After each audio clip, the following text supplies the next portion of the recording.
Pag-aralan ng wasto, panatiling sariwang hangin. Hello everyone, tayo po ay nandito sa step 4 ng ating OPMS Discharge Permit Application Form. So naranasan mo na ba mag-fill out ng step 4 ng Discharge Permit Application? Kung hindi pa ay tuturuan kita sa pagkakataong ito. Pero bago tayo dyan magsimula, kung hindi ka pa nakakapag-subscribe or join dito sa ating channel, please join and I hope makapag-contribute tayo, makatulong tayo sa community. So, paano ba mag-complete ng step 4 itong flow meter and treatment system information? So, basically, meron ditong hihingin na information, flow meter information and information on the wastewater treatment system. So dito sa flow meter information, mapapansin mo meron tayo ditong location. So halimbawa, meron kang wastewater treatment system, meron kang wastewater treatment plant, sewage treatment plant, anumang treatment system, tatanungin ka ng EMB sa iyong application through this system kung meron kang water measuring device or flow meter at saan ang location. So basically, meron tayo dito mga choices: influent, effluent, both, total facility effluent, and then none. So kadalasan naman kasi meron tayong mga treatment facility. So halimbawa, meron tayong treatment facility. Yan. Kahit ilang chamber man ito. So this is your sewage treatment plant. Siyempre, meron kang mga papasok na tubig. Yan, meron kang wastewater. Kadalasan, naglalagay tayo dito ng metro. Meron tayong water measuring device. So, itong water measuring device, nasa influent side ito. Now, kung meron kang influent wastewater, dapat recorded siya sa ating water meter, yung volume na pumapasok. So, yung volume nito ay marirecord sa ating device. And then, bago naman lumabas sa ating facility, meron naman tayo ditong water measuring device dito sa ating effluent side. So, minsan, ang mga wastewater treatment plant or sewage treatment plant, merong dalawang metro. Meron sa influent side at saka meron sa effluent side. Minsan naman, meron sa side lang ng effluent. So, meron tayong water meter sa effluent side lang. Yan. Or, pwedeng sabihin na pwedeng nasa influent side lang. So, kapag meron kang wastewater na papasok sa iyong treatment system, maganda meron kang measuring device. Kadalasan din, hindi lang isang STP, isang WWTP, meron kang multiple STP. So, kadalasan meron kang dalawang outlets and then later on, pagsasamahin mo ang dalawa sa ating sa ating water measuring device. Yan. Meron kang water measuring device. For the total facility effluent. So kapag ikaw ay mag-declare dito kung meron kang flow measuring device sa influent, effluent, or both, total facility, or none. Sa none, usually kasi mga septic tank, ang ating septic tank, kung meron kang septic tank, pagpasok ng tubig mula sa building, yan, sa ating influent, wala naman tayong measuring device dyan. At kung ilan mang compartments ito, basta nandyan lang yung tubig. Wala nang outlet. Kaya none. And then sa method use, meron tayo ditong pilian na not applicable kung none na rin yung sagot mo. Now, kung meron kang water measuring device, halimbawa, for influent and effluent, dito may pilian ka naman ng method of reading, partial, rectangular, triangular, venturi, direct reading. So, kapag nabigay mo na yung flow meter information, proceed ka na with the information on wastewater treatment system. Dito, may tanong dito, water treatment system existing? Ang options dito ay yes or no. So, if you are applying for discharge permit, mag-yes ka dito. And then, sa sagot mo ng yes, tatanungin ka dito, water treatment flow rate design capacity.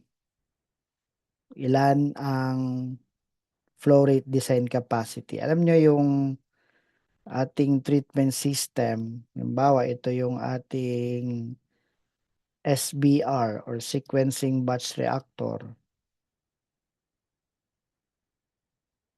Yan. Bago naman pumasok yung tubig talaga dyan for treatment, meron ka munang equalization tank. Yan, naglalagay ka dito ng equalization tank, EQT.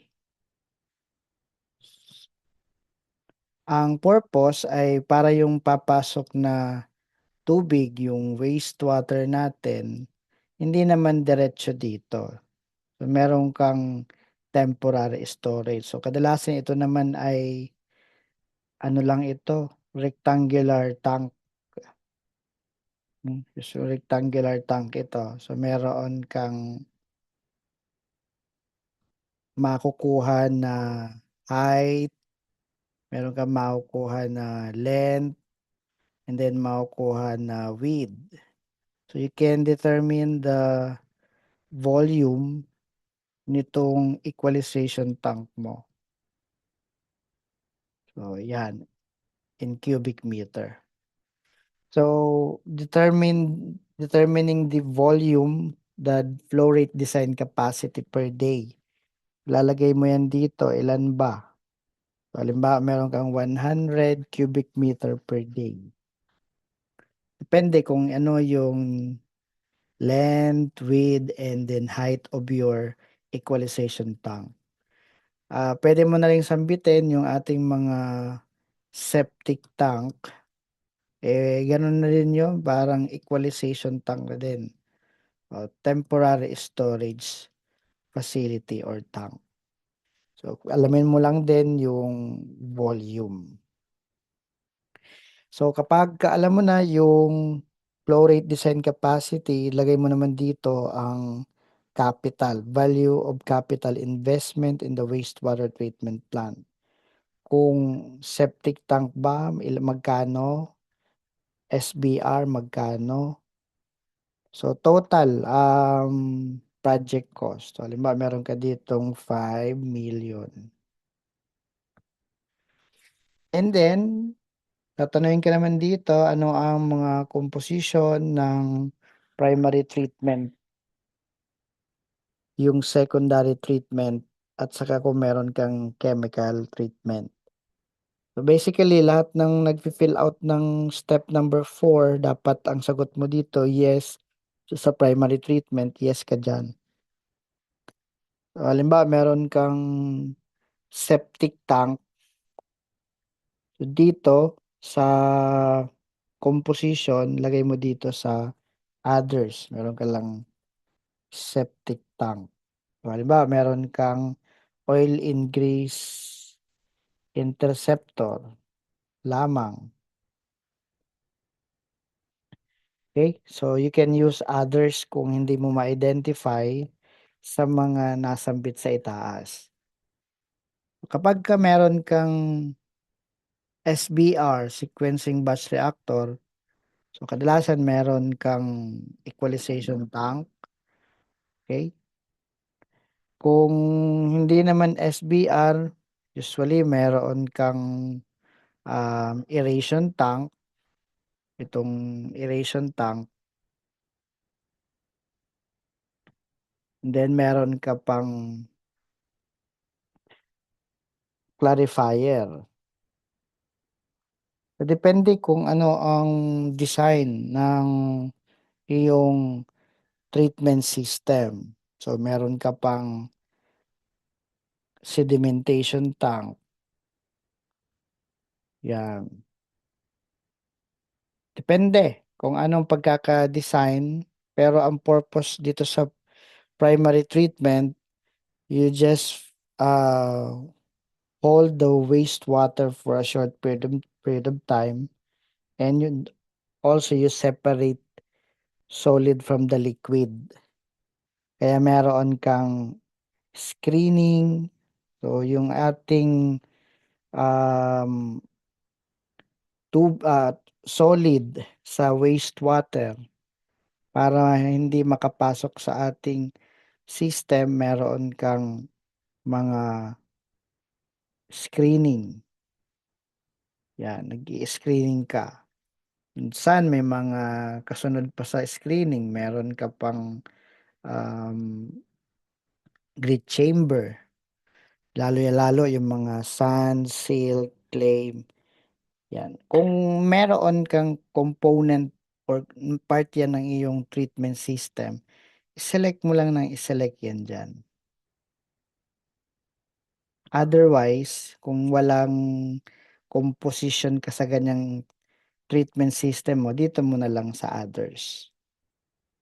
Then also you need to indicate kung anong year and month and year na na-install ang treatment system na yan. If you have primary treatment system, most likely may secondary treatment system ka. Pero ang iba, dahil gumagamit lang ng septic tank, oil ingress interceptor, tapos na, wala nang secondary treatment. Yung mga septic tank lang ang gamit or oil ingress interceptor. Tapos na. So dito ang sagot mo ay no. Sa tanong na, is there a secondary treatment system? No. Is there a chemical system? No. Kung wala. And then, you can now proceed. Click this button, proceed, para makarating ka na sa step number 5. Ayun. Now, dito sa step number 4 pa din, kung meron kang STP, WWTP, kung meron kang primary treatment system, most likely meron kang secondary treatment system. So, mag-yes ka lang dito. Same sa buwan at taon ang ilalagay.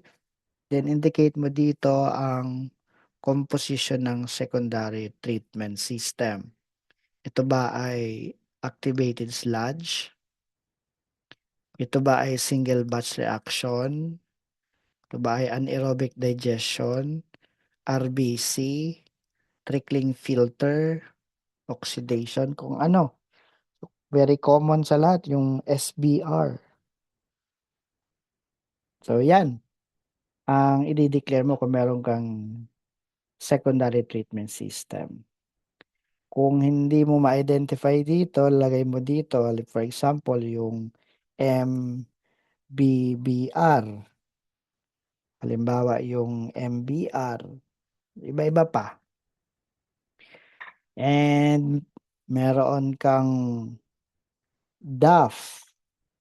Dami ka kung anong mga composition ng secondary treatment system, ilagay mo lang sa others kung wala sa itaas. And then finally, sa ating step 4, is there a chemical system? Yes or no? So kapag nakarating ka ng secondary treatment, usually meron ka diyang chemical system like um, sa removal ng odor, meron kang adsorption, magamit ka ng mga carbon. Minsan, meron ka ding disinfection, papatayin mo talaga ang ating mga microorganism. You need to eliminate the microorganism in the wastewater para hindi makaapekto sa receiving water body. So you need to eliminate the disease-causing microorganism present in your wastewater. Kaya meron kang disinfection. Or sometimes to remove solids, meron kang flocculants, coagulants, in the process of flocculation or coagulation. Then sometimes you need to adjust your pH dahil meron tayong standard limit for pH ng ating wastewater. Say 6.5 to 9 na pH, kung mababa ka doon o mataas ka doon sa range na yon, i-adjust mo. Kaya may mga ganito kang system. Kung meron pang iba, pwede mong ilagay dito sa if others specify. So basically, if you are completing a step 4, you need to provide the information of your flow measuring device and then the type of wastewater treatment system. And then finally, ano mo sa step number 6, mai-submit mo ang drawing nito, yung ating tinatawag na plan and elevation layout of the wastewater treatment system. Meron ka pang wastewater line layout, vicinity map of the plant. So, but pinaka-relevant dito itong plan and elevation layout of wastewater treatment facility. So, kapag ka nasa step 4, kung ano ang in-indicate mo na treatment system, dapat mag-reflect yan doon sa iyong plan and elevation layout of wastewater treatment facility. Okay? So, I hope you have learned something today, and if you have question, just type it below. If you want to attend the PCO training, just contact 0998-543-5466. If you want coaching and mentoring on environmental compliance, just contact 0998-543-5466. JP Environment Consultancy Services, we train, we care.